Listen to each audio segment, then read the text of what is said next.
My name is Bobby Kerr.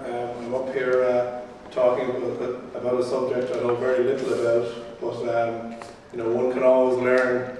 And I got involved with the Photo Ireland Festival.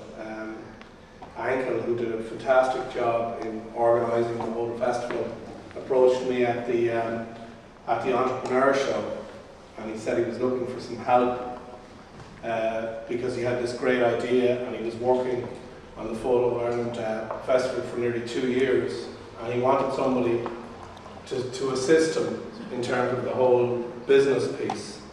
And I've worked on the sort of fringes of it for the last couple of months with Ankle, and you know, he has pulled off a feat with this festival, which he's coordinated a huge amount of work, a huge amount of creativity in about 25 different locations.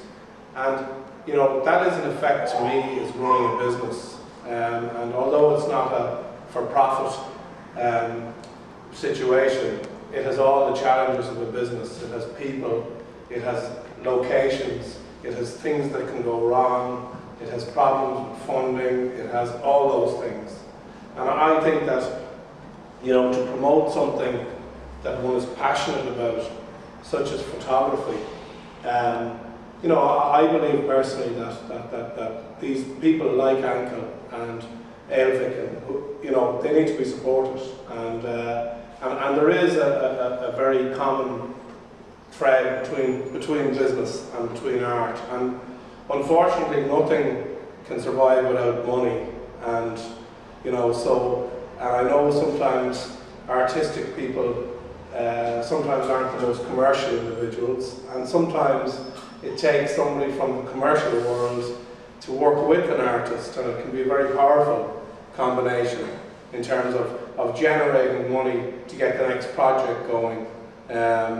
So I was involved in that, and then Ailvik asked me would I just say a few words here today. So I decided that I'd study the life and times of Edward Muybridge, and he was a fascinating man. And I'd just like to say that I have an interest in photography, and I made a submission to the open call, which didn't make the cut, so that will tell you how good I am at photography. So I can take rejection and I can take pain, and I'll try again next year, because I think someday I'll get my work in there. I might have to bribe somebody or something, but I'll get it in there someday.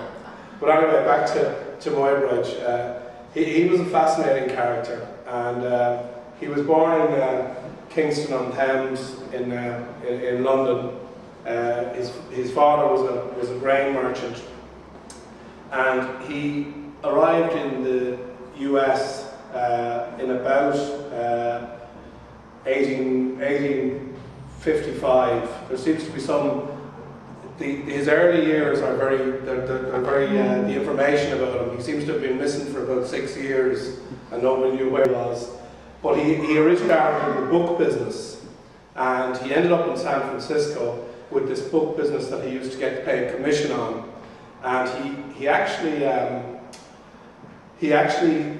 sold the business to one of his brothers, and then he was quite late to the world of photography, because he only became a photographer, from what I could see, in his late 30s or early 40s.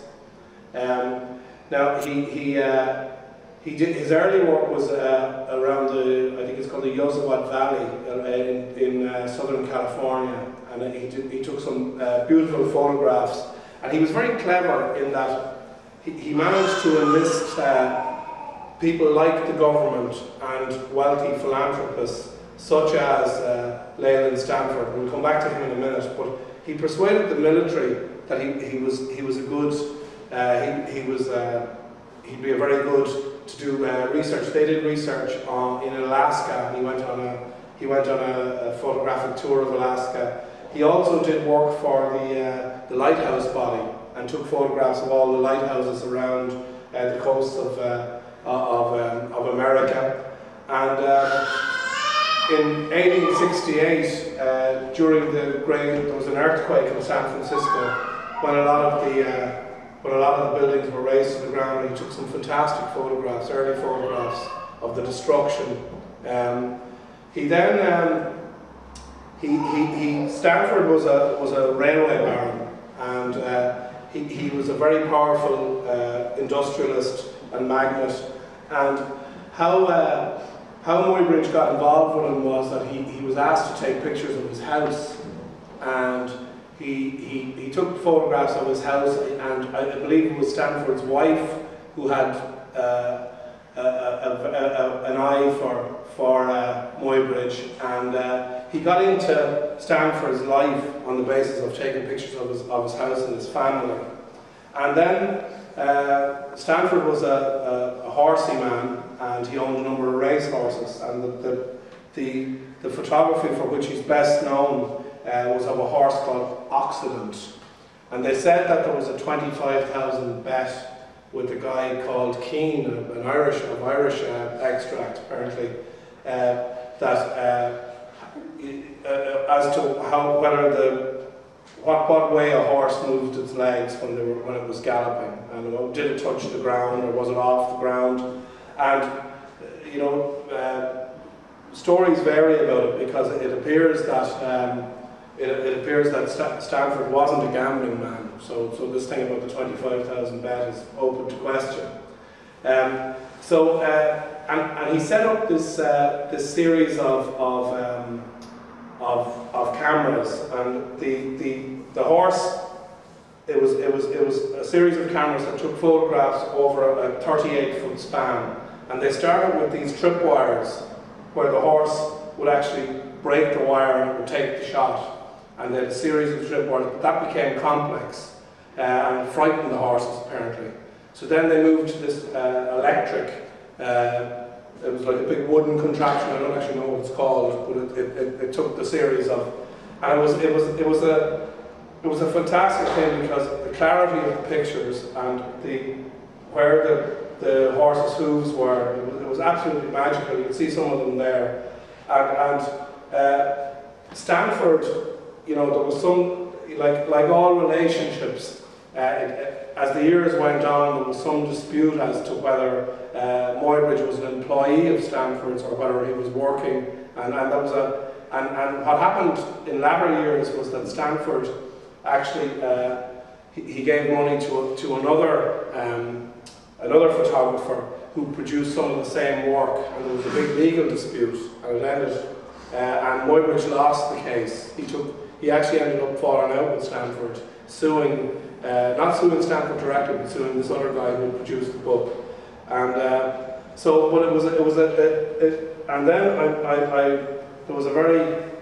his love life is not documented until again he's into his 40s. But he married a girl of 19, Flora Stone. She was 19 and he was 40. And apparently, when he was away on all these tours, she actually took up with this guy called Major Larkins, and Larkins was a con man, and he had robbed money off all sorts of people. What happened was that this girl Flora had a baby, and it was open question over who was the father, and apparently it was this Larkins was the father of the child. So Muybridge went along. Larkins was in this old yellow farm, and he arrived. He tracked down your man Larkins, arrived and said, "Major, I'm here to answer the letter you wrote to my wife." And with that, took out a Smith & Wesson handgun and shot him fatally dead. So he shot this guy who was his wife's lover, and he was the only man ever to plead not guilty, even though he admitted the murder. And he actually got off